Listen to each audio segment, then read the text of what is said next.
So if you have ever stared at a bright yellow sticky note stuck to the side of your computer monitor. Oh, we've all been there. Right. And let's say this note just says the word focus in bold black Sharpie. Just that one word. Just focus. And instead of feeling motivated by it, you just felt this deep, heavy sense of guilt. Yeah, that creeping guilt. Exactly. Well, congratulations. You are not lazy. You are not broken. Not at all.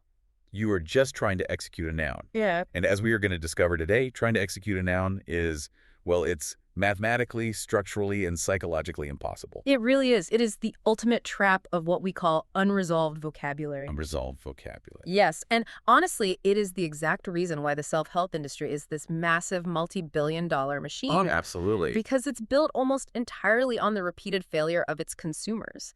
People are out there buying emotional motivation when what they actually need is structural engineering. Which is exactly what we are giving you today. We are taking the messy, abstract, and let's face it, deeply frustrating art of personal development, and we are transforming it. We are turning it into rigorous, executable, mathematical poetry. I love that phrase so much, Yeah. mathematical poetry. And today is part one of a massive, comprehensive three-part deep dive. A very deep dive. Yeah. We are looking at a diagnostic landscape that is usually incredibly murky, full of shadows and vague advice.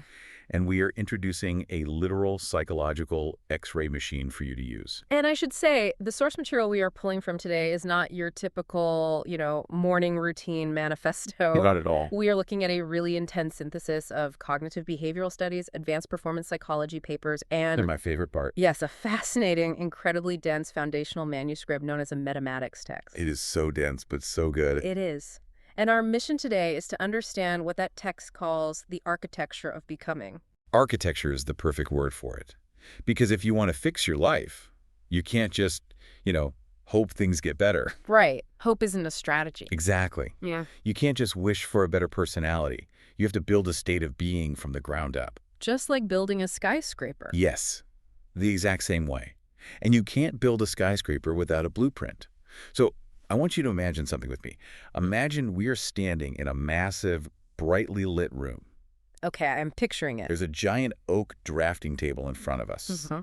And we roll out this massive, intricate architectural blueprint. Smooth out the curled edges. Right, we smooth it out and we look down at the map. What are we actually looking at here? We are looking at something the manuscript calls the root square chart. The root square chart. Yes, it is a spatial hierarchical map of human transformation. The visual is this perfect symmetrical square. Okay. And that square represents the absolute totality of whatever specific transformation or goal you are trying to achieve. And this square is divided into 4 distinct, interdependent layers. Okay, wait, before we get into those specific layers, I have to point out something that just made me laugh when I first read the manuscript. Oh, the geometry of the tree. Yes. The text describes a root in the center of a square, and then branches coming out of it, and leaves, and then fruits growing out of the leaves. Right. I was sitting there reading this thinking, this is biologically insane. It really is. It's like an abstract cubist painting of a plant. I mean, roots don't grow in the center of squares, and fruits certainly don't grow out of leaves. No, it definitely defies literal botany. If you show this to a biologist, they will tell you it's a terrible, terrible tree. The worst tree. But geometrically and hierarchically, it maps out the concept of emergence perfectly. Okay, so it's a metaphor with constraints. Exactly. It uses the language of organic growth because, human beings are organic, but it applies the strict constraints of geometry to keep us from getting lost in vague metaphors. Okay, I can accept a cubist tree if it helps me debug my life. Fair enough. So let's start in the dead center of this square blueprint. Layer 1, the root. So the root is the emergent whole. It represents exactly 100% of the value of the chart. The final product. Right. It is the ultimate destination you are trying to reach. Let's say your goal is integrated leadership. Or like authentic creative mastery. Sure. That final state of being is the root. But the text says something completely paradoxical about the root. It does. It says that when you first roll out the blueprint, the root is entirely empty. It's just a placeholder. Because it has to be. I mean, you cannot just decide to be an integrated leader on a Wednesday morning. Right. You can't just wake up and say, today I am going to execute absolute creative mastery. The root doesn't exist yet. It is purely empty potential. Wow. It only becomes real when the rest of the architecture beneath it is built to support it. Which goes against literally every goal-setting seminar I have ever attended in my life. Oh, completely. They always tell you to visualize the pinnacle. Put the end goal on a vision board. Just, embody the energy of the final product. Fake it till you make it. Right. But this framework is saying, no, the center's empty. Stop staring at the empty center and start laying bricks. Staring at the empty center only generates anxiety. Yeah. It just highlights the massive gap between where you are and where you want to be. The root square chart demands that we move our attention outward. Okay, so we move outward. Right. If the center is empty potential, we have to look at the structures that actually feed into it. Yeah. Which brings us to the second layer. The branches. Growing directly out of that central root are the 4 branches. The 4 branches. So if the root represents 100% of the total structure, then mathematically, each of these 4 branches carries exactly 25% of the structural load. Exactly 25%. And the source text lists 4 universal branches that basically govern all human action. Right. We are going to dive incredibly deep into these in parts 2 and 3 of this series, but we need to map the territory right now. Right. Let's lay them out. The 4 branches are power, presence, proclivities, and proclamations. Let's briefly define those so we understand what is actually carrying the weight of our theoretical building here. Good idea. Start with power. Power is your backing force. It is your actual, tangible ability to affect reality. Like your skills. Yes, it includes your resources, your skills, your physical stamina, your financial capital. It is the engine. Right. It's the raw capacity to do a thing. Yeah. Then there's presence. Right. This is the calibration of yourself for a specific context. It's your situational awareness, your emotional regulation, basically your ability to read the room and adjust your output accordingly. Spot on. Then we have proclivities. These are your underlying native desires. Substrate. Yes, the substrate before purpose. What do you naturally lean toward? What gives you energy? What drains you? This is the raw material of your unique psychology. And finally, proclamations. These are your ongoing missions, your declared intentions expressed as active verbs. What you're actually doing. Exactly. It's what you are telling the world and yourself that you are doing. Now, the absolute non-negotiable rule of the mathematics framework is balance. Total balance. The building will literally collapse if all 4 of these branches aren't carrying their 25% of the weight. Let's create a hypothetical scenario to illustrate that collapse, because it happens all the time. Let's do it. Imagine a mid-level manager trying to achieve the root of, let's call it executive promotion. Okay, executive promotion is the root. Let's say she has incredible power, she is highly skilled, she has endless stamina, she knows the company's software inside and out. So it's 25%. And let's say she has strong proclamations. She constantly volunteers for projects. She tells everyone she wants to lead. So she has 50% of the structure built. But, and here's the fatal flaw, she entirely lacks presence and proclivities. So 50% of the building is just missing. Exactly. Because she lacks presence, she doesn't read the room in meetings, she bulldozes over quieter colleagues, she doesn't calibrate her tone when giving feedback. Ouch. And because she ignores her proclivities, she is taking on projects she actually hates, which means her underlying energy is resentful and brittle. So even though she is working 80 hours a week, and she is technically brilliant, the building collapses under the stress. It has to. She gets passed over for the promotion, and she is completely bewildered because she thinks, but I'm working so hard. She is working hard. She is. But she's putting 100% of her effort into only 50% of the structural supports. The blueprint is fundamentally unstable. That is the diagnostic power of the chart right there. Mm-hmm. But as we noted earlier with the sticky note problem, even a branch is too big of a concept to execute on a daily basis. Right. You cannot just write execute presence on your to-do list. The brain just short circuits. It's still too vague. So we have to go another layer deeper, moving further out from the center of the blueprint. Growing out of the 4 branches are the leaves. The leaves. There are 12 leaves in total across the entire chart. That means exactly 3 leaves grow from every single branch. Oh. And mathematically, if a branch is 25% of the total, then each leaf represents roughly 8.33% of the structural value of the root. The leaves are functional states of being. They are operational capabilities. They are the living tissue of the architecture. Okay, give me an example. Let's stick with her manager. If her branch is professional power, one of her leaves might be data fluency. It is a specific state she inhabits, a capability she utilizes. But even data fluency is a bit abstract, isn't it?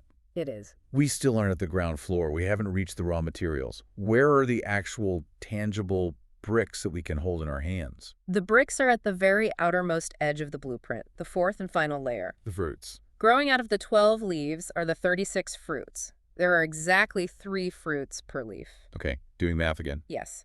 If a leaf is 8.33%, then each individual fruit represents roughly 2.78% of the total value of your transformation. 2.78%. The 36 fruits, they are the atomic, irreducible components of the entire map. The atoms. This is where the whole system clicked for me. This was my massive aha moment reading the manuscript. It's a huge shift. The text uses this brilliant analogy. You do not carry a skyscraper on your back on a Tuesday morning. You just wake up, walk to the site, and lay 3 specific bricks. You execute 3 fruits.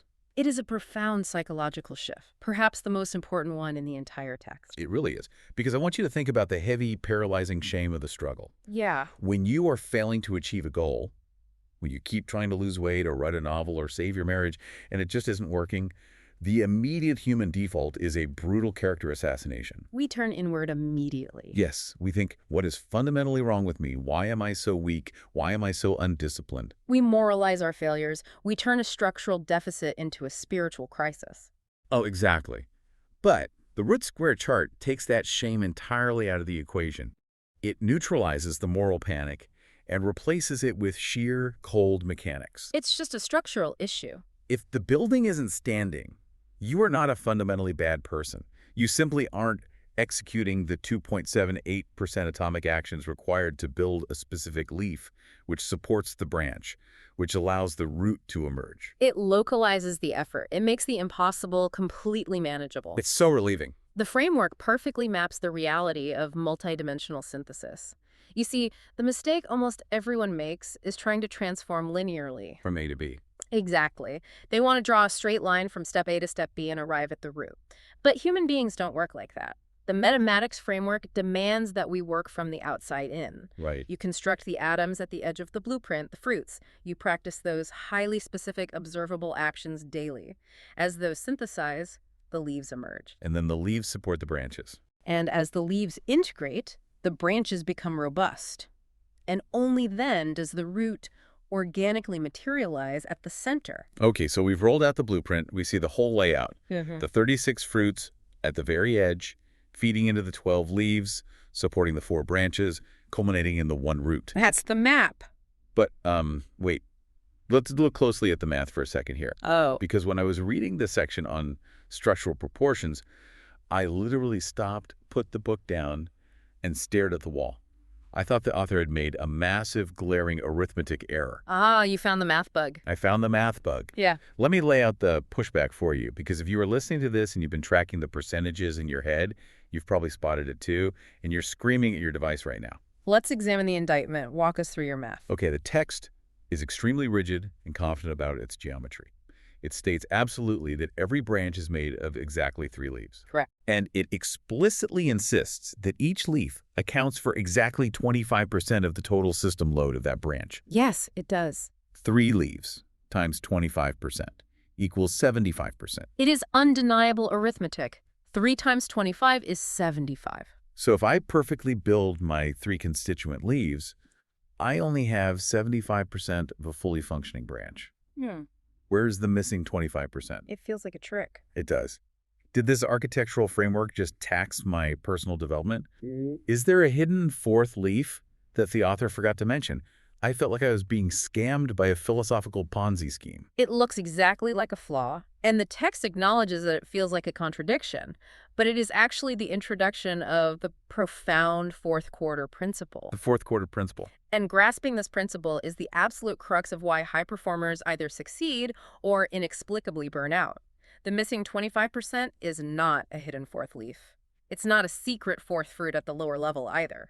Okay, because my initial hypothesis was that maybe the missing 25% is just like the friction of life, you know, like a built-in margin of error because humans are sloppy. That's a common guess. But the text shoots that down immediately. It says it's not a margin of error, it's an active ingredient. So what is it? It is the overlap. The overlap. Yes. The three named components, the three physical leaves or the three fruits, define 75% of the identity. They are the bound ingredients. They are the things you can study in isolation. Okay. But the final 25%, the missing quarter, is the tailored utilization and active integration of those three components in the real world. Oh, wow. It is the dynamic space where the elements are forced to interact together simultaneously. So it's not enough to just have the ingredients sitting on the kitchen counter. You can have flour, sugar, and eggs, which is 75% of a cake, but the final 25% is the act of mixing them and putting them in the oven. That's a great way to put it. The manuscript uses an even starker analogy, a plug and an electrical outlet. Let's hear it. Imagine you hold a cord with a plug. The plug represents 25% of the solution. On the wall, there is an electrical outlet, which is another 25%. Right. And let's say you possess the theoretical knowledge of how electricity works, which is a third 25%. You technically possess 75% of the components required for illumination. But the room is still pitch black. Exactly. The power does not flow, the light does not turn on until you execute the final 25%, the willful physical act of pushing the plug into the outlet. The friction. Yes. That act of connection, that momentary friction where two separate things become an integrated system, is the fourth quarter. To denote this specific type of connection, the sources introduce a very unique mathematical symbol. They call it the synthesis operator. The synthesis operator. It looks like a standard plus sign, but it has a circle drawn entirely around it. So it's not just A plus B, it's A, circle plus B. That circle is vital. It distinguishes emergence from simple addition. Well, a standard plus sign just creates a pile. If I have 3 apples and you give me 3 more apples, we have a pile of 6 apples. Right. Nothing new is created. Exactly. But human transformation isn't a pile of habits. You aren't just accumulating behaviors. The circled plus sign represents a bounded reaction chamber. A reaction chamber. It signifies that when these elements are combined under pressure, they produce something qualitatively different, something with emergent properties that completely transcend the sum of the parts. Let's make this highly concrete for the listener, because this can get abstract quickly. The text uses a fantastic analogy of a jazz musician to illustrate this synthesis operator and the fourth quarter principle. It's the perfect illustration of emergence. Let's unpack that, because it beautifully highlights the tragedy of getting stuck at 75%. So let's say your goal, our emergent leaf, is to become a responsive jazz improviser. Okay. To build that leaf, you need 3 atomic fruits. Fruit number 1. You must intimately know the harmonic structure of the tune. Right. You have to know the chord changes. It's pure memorization in theory. Fruit number 2. Technical skill on your instrument. You actually have to be able to physically play the scales at a high speed. It's muscle memory. Okay. And fruit number 3. The capacity to listen intently to your ensemble partners. Ear training. Okay, so you spend 5 years in a practice room. You memorize the chords. You run your scales with a metronome until your fingers bleed. And you listen to 1,000 records. You've put in the work. You have built your 75%. Oh. You possess the knowledge, the physical skill, and the listening capacity. But if you just possess those 3 things in isolation, sitting alone in your bedroom, are you a jazz musician? No, you are just a highly trained technician with good ears. Wow. None of those isolated fruits sitting in their separate silos make the music. But when you synthesize them together, when you apply the synthesis operator, the circled plus, they react and create an emergent state.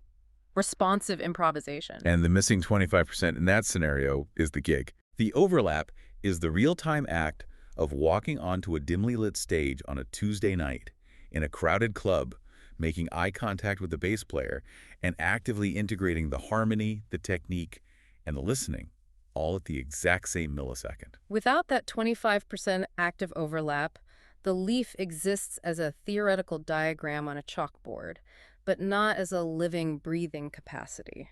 And if we pan out and connect this to the bigger picture of human development, this reveals a massive, heartbreaking trap. It really is heartbreaking. People spend years, sometimes decades, safely building their 75%. They read all the leadership books, they take the online courses, they build the isolated skills in private. They stockpiled the bricks. Exactly. And then they wonder why their life hasn't transformed. It's because they are avoiding the 25% overlap. They aren't getting in the room and forcing the chemical reaction. They're terrified of the friction of the gig. Because the reaction chamber is incredibly uncomfortable. It requires executing multiple capabilities simultaneously in a chaotic, unpredictable environment. It's much safer to just go back to the practice room and polish fruit number 2 for another year. Just run more scales. Right. But as the text insists, you have to start at the atoms, build upward, and willingly subject yourself to the overlap to let emergence happen. Which brings up a completely new problem. Oh. If the absolute secret to transformation is overlapping our atomic actions in a reaction chamber, we cannot overlap vague ideas. You can't put a ghost in a reaction chamber and expect an explosion. No, you cannot synthesize shadows. Exactly. And this points out the fatal structural flaw of almost all well-meaning advice. We try to build our lives using language that sounds profound but is actually completely hollow. The industry thrives on what the mathematics framework brilliantly terms unresolved vocabulary. Unresolved vocabulary. These are high-level aspirational words that sound incredibly important. They look great on a motivational poster, but they are functionally empty. They lack moving parts. Like what? We're talking about words like focus, balance, discipline, consistency, or collaboration. Oh, I love this part of the manuscript. It is so incredibly validating. It really is. Because let's go back to the sticky note at the beginning of the show. If I write, be more collaborative on my morning to-do list, it is totally, profoundly useless. The brain looks at that instruction and says, great, I would love to. How? Right, it doesn't know how to execute a noun. Okay. And focus isn't an instruction, it's a post-game analysis. Yes. When my inbox is on fire, my phone is ringing, and I look at a sticky note that just says focus, it doesn't give me a mechanical step to take, it just punishes me. It makes me feel incredibly guilty that I am not currently achieving the state of focus. It acts as a judgment rather than a blueprint. It is a conceptual shadow. A conceptual shadow. And you cannot put a shadow into a bounded reaction chamber and expect an emergent capability. You have to have tangible, calibrated components. If you want a machine to run, you don't yell, run, at a pile of metal. You assemble the gears. Okay, so how do we escape the trap of nouns? How do we stop yelling at the metal? The solution is a rigorous daily practice the sources call linguistic resolution.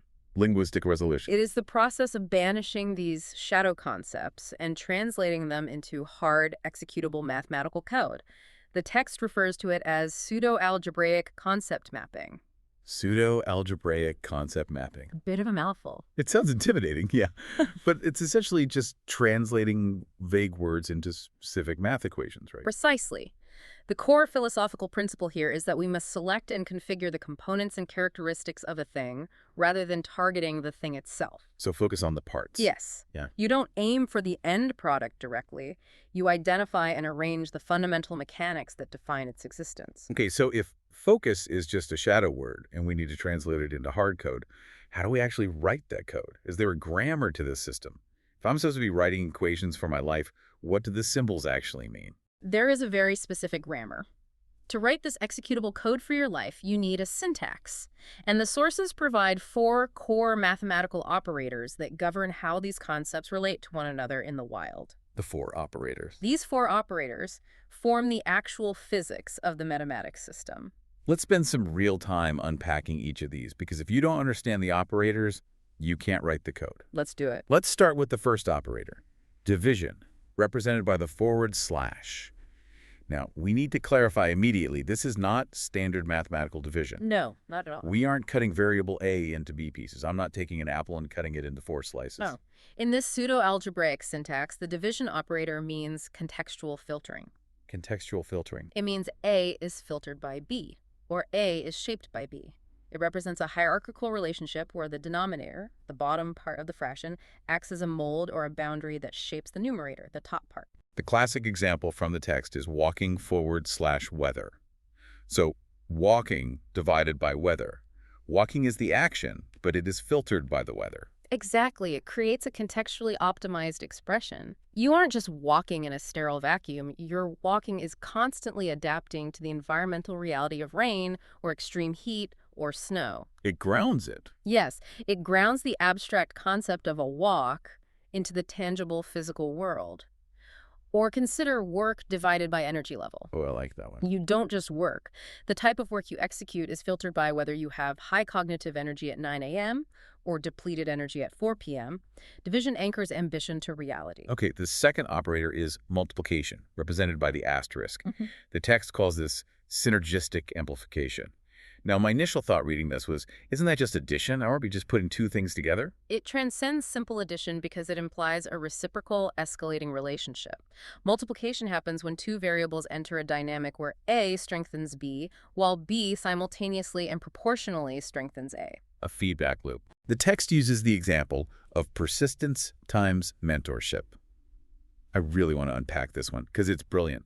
If you are highly persistent, you show up early, you ask great questions, you try hard, your mentor is going to invest more heavily in you because you are a rewarding student. Right. So your persistence actually amplifies the quality of the mentorship. And the loop continues.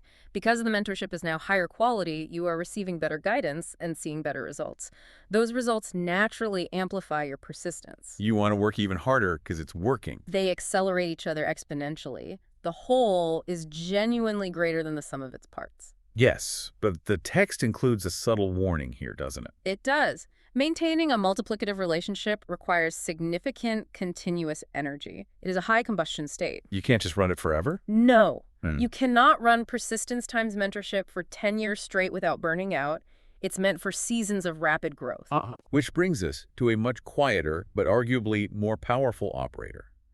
The third operator is subtraction, the minus sign. Strategic elimination. This is crucial. Subtraction in this framework is not just absent-mindedly forgetting to do something. Right. It is the highly intentional curation and purification of your environment or your mindset. You are specifically neutralizing or excluding a variable that actively interferes with your system. The example given is learning minus distraction. A classic. You aren't just sitting down to study and hoping you don't get distracted. You are actively, preemptively removing the contaminant. You are physically putting your phone in another room, turning off the Wi-Fi and locking the door. You are mathematically eliminating the variable before the equation even begins. And we must recognize that contaminants are not always physical objects. Oh, this is the best part. Often the most toxic variables are emotional. A profound use of the subtraction operator is something like rest minus guilt. Oh, that is so potent. Because how many times do we sit on the couch to recover on a Sunday, but we spend the entire time feeling guilty that we aren't being productive? All the time. So we don't actually rest. The activity is ruined by the emotional resonance. Precisely. By explicitly using the subtraction operator in your code, you pre-decide that the guilt is an invalid variable. You deliberately excise it. You liberate the massive amount of psychological energy that was being wasted on accommodating that negative emotion. And finally, the fourth operator is addition, the plus sign, integrative synthesis. This is combining separate domains into a higher-order resilient system. It bridges conceptual gaps to create a more robust capability. It's bringing a new element into the reaction chamber to stabilize it. So we have the complete syntax. We have division for contextual filtering, multiplication for synergistic amplifying, subtraction for strategic purifying, and addition for integrative synthesizing. That's the grammar. Okay, let's unpack this. If I have all these math symbols filtering and amplifying and subtracting elements of my life, where am I in the equation? Am I just a passive observer watching these variables bounce off each other in the ether? That is the most important question you could ask. A generic equation like curiosity divided by support describes a theoretical reality, but it doesn't describe your agency within that reality. Right. To insert human consciousness into the math, to move from theory to actual living practice, we have to introduce the unity operator. The position of one. Exactly. In the mathematics system, the number 1 is not a numerical quantity. It doesn't mean one of something. Then what does it mean? The 1 represents you. It is the conscious agent, the focal point, the administrator of the equation. When you place the 1 into an expression, you are making a profound, structurally binding psychological declaration about who is in charge of the relationship. And this plays out most powerfully within the division operator, what the text calls 1 over logic, or the anatomy of the A over B fraction. I want to spend time here because this is the psychological X-ray machine we promised at the beginning of the show. This fraction is the engine of linguistic resolution. We have to look at the anatomy of it. Okay, break it down. The top position of the fraction, the numerator, is defined as the iterator. The iterator is the raw, unshaped fuel of your behavior. It's the content, the kinetic energy, the raw drive. And the bottom position, the denominator, is the delineator. Yes. This is the context, the environmental filter, the structural constraint, and the absolute non-negotiable law of the A over B fraction is this. Influence always flows upward. The denominator always governs the numerator. Always. The bottom shapes the top. The analogy that made this click perfectly for me is the iron pipe in the water. It's a great visual. The numerator, your drive, your effort, your intention, is the water. It is powerful, it has immense force, but it is fundamentally fluid and shapeless. The denominator, the context, the environment, the constraint, is the iron pipe. And the water cannot change the shape of the pipe. No matter how passionately the water flows, the iron pipe absolutely dictates the direction, the pressure, and the boundaries of the water. Because it's rigid. Exactly. If the water tries to fight the pipe, it just bursts and the system fails. Now, when we insert the unity operator, the 1, which represents us, into this fraction, we are forced to choose our position. We're forced into one of 2 configurations of power. Let's walk through these slowly. Configuration A is denoted as x over 1. This is known as iterator first mode, but more accurately, it is high control mode. Okay, let's look at the math. X, the variable, is in the numerator. X is the water. And I, the 1, am in the denominator. I am the iron pipe. And so influence always flows upward from the denominator. By placing yourself in the bottom position, you are declaring that you are the ultimate shaping force. I am the pipe. Yes. You are the governing context. You actively wield, constrain, and manage the variable x. It is high agency. I use x. Let's use an example. Schedule over 1. The schedule is the water. I am the pipe. That means I control the schedule. Right. I am actively driving the calendar. If a meeting needs to move, I move it. I dictate when things happen. It is incredibly empowering. It is empowering, and it is absolutely necessary for building initial momentum, establishing boundaries, and enforcing discipline. That is not the only way. No. Contrast that with configuration B, which flips the fraction entirely. This is 1 over x, delineator first mode. No, the 1 is in the numerator. I am the water. And x is in the denominator. X is the iron pipe. Because the denominator governs, you are now making a radical declaration. X shapes me. You are voluntarily yielding to the structure of X. You are submitting to the context. It is surrender, it is patience, and it is the ultimate learning mode. X uses me. So, 1 over schedule. I let the calendar dictate my movements. The schedule's the boss. If the calendar says it's time to write, I write, even if I don't feel like it. I yield to the structure I previously set up. It's the exact same 2 variables. Me and a schedule. But a completely inverted geometry of agency. The position of 1 determines who or what holds executive authority in the relationship. Wow. And here's the brutal truth. If you do not consciously know whether you are driving the variable or the variable is driving you, you cannot execute the practice. You will be in a constant state of internal friction. To prove this isn't just theoretical math, we need to apply this complete notation system to a real, messy human scenario. Let's do it. There's a case study in the text that I think everyone can relate to. It's so mundane, which makes it perfect. It's about a person trying to build the habit of enjoying their walk home from work. It is the perfect everyday example of how vague fruits collapse without linguistic resolution. The desired outcome is simple. I want to be someone who enjoys walking home from work to decompress instead of always taking an expensive Uber. So the unresolved fruit they put on their to-do list is just walk home daily. But as we know, walk home is a noun phrase. It's a shadow. It doesn't tell you how to operate when reality hits. Right. So let's watch this person try to execute it. Attempt 1. They unconsciously write the equation in high control mode, walking over 1. They put themselves in the denominator. They are the iron pipe. They are the shaping force. I control the walk. Right. I can act this out because I have literally lived this exact scenario. I leave the office. I am in control. I'm forcing the march. My shoulders are tense. I'm checking my smartwatch for my split times to make sure I'm walking fast enough. Very disciplined. It's highly disciplined, but it's rigid. Then, on Tuesday, it starts pouring rain.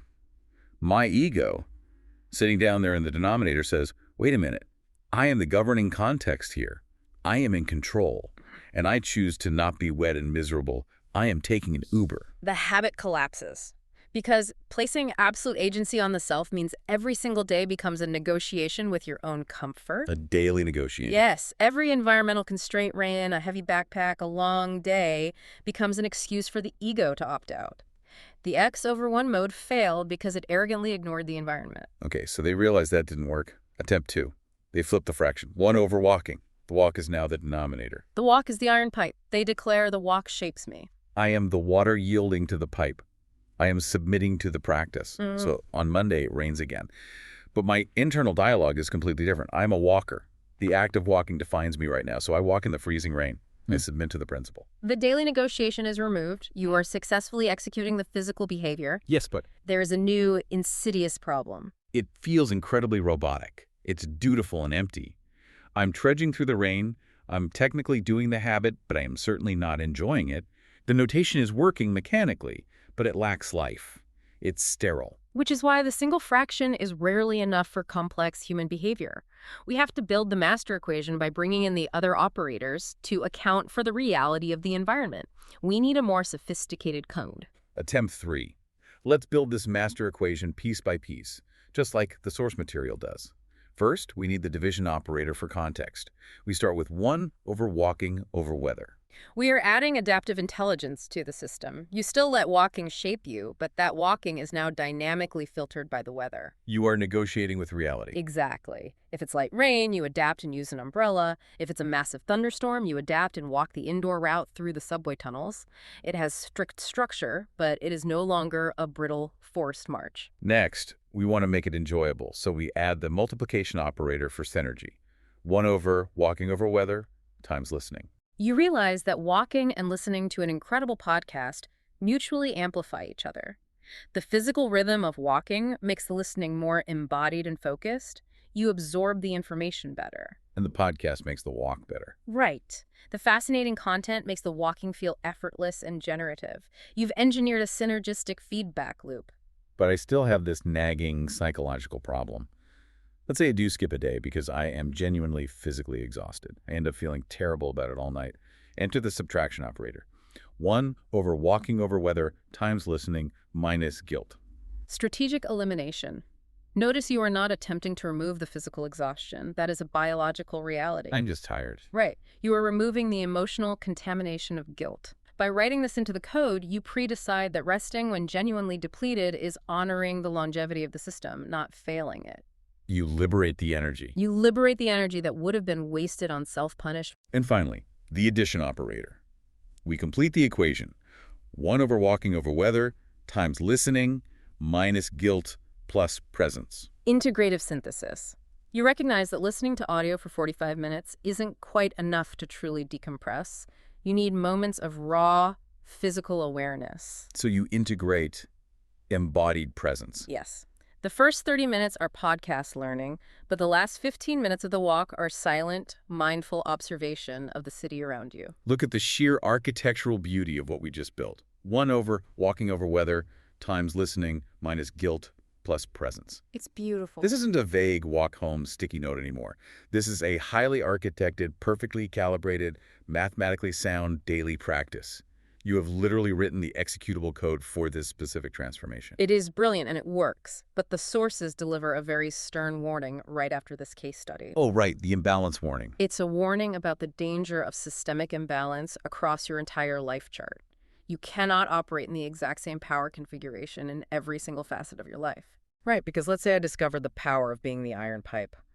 I love the control of X over 1, so I apply it everywhere. Work over 1, relationships over 1, health over 1, hobbies over 1. What happens to me? If you spend too much uninterrupted time in high control, X over 1 mode, your ego hardens and calcifies. You suffer from extreme psychological tunnel vision. Wow. Because you are constantly forcing reality to bend to your will, you completely ignore the subtle, necessary feedback of your environment. You become a tyrant to yourself and everyone around you, and eventually the system shatters and you burn out entirely. And what about the reverse? What if I decide surrender is the ultimate enlightened path? I'm always yielding.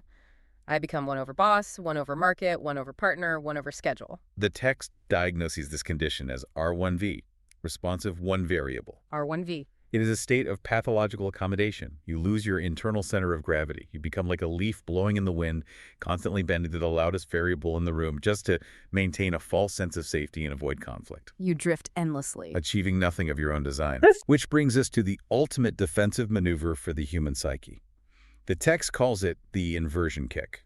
To maintain what the framework calls an AV1 identity, an autonomous variable one, someone who is truly integrated, you must rhythmically and strategically alternate your position of 1. Shift the power. You have to consciously shift between wielding the pipe and yielding as the water. So if you've been driving a massive project at work for 6 straight months in dominant X over 1 mode, you're going to be exhausted. Your team is probably annoyed with you. They probably are. You have to deploy the inversion kick and move into 1 over team wisdom. Yeah. You intentionally let the environment shape the next phase. You yield in order to recover, observe, and learn.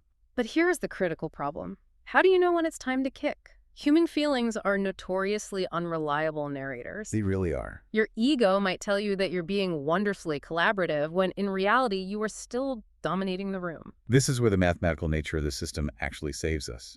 The text prescribes a mechanism called the Sunday audit. It is a non-negotiable 20-minute weekly ritual. On Sunday evening, you sit down in a quiet room with your root square chart notebook. You review the specific linguistic expressions, the master equations that you practiced over the last 7 days, and you literally count them. You tally up your x over 1 placements and your 1 over x placements.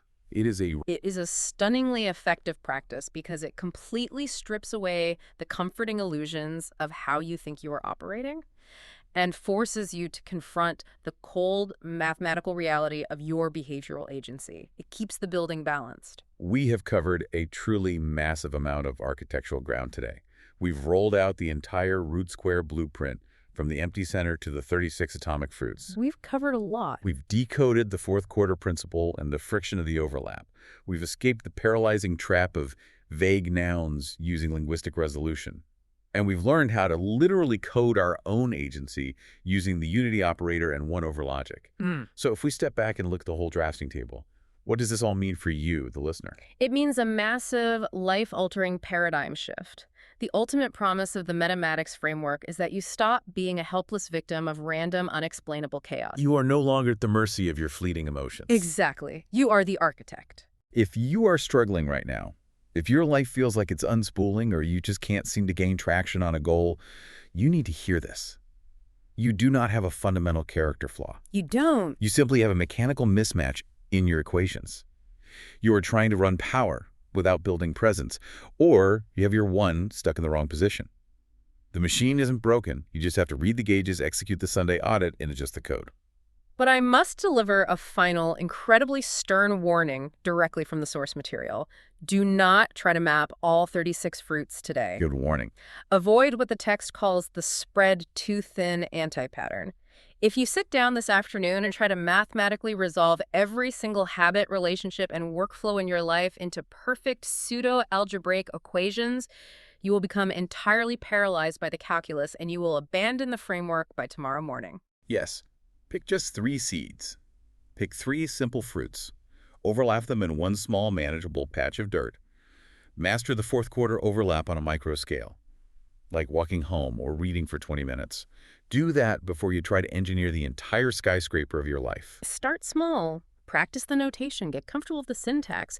Do the Sunday audit on just those 3 expressions to see how your agency naturally shifts. As you go out this week and plant those first 3 seeds, I want to leave you with a final, slightly provocative thought to mull over.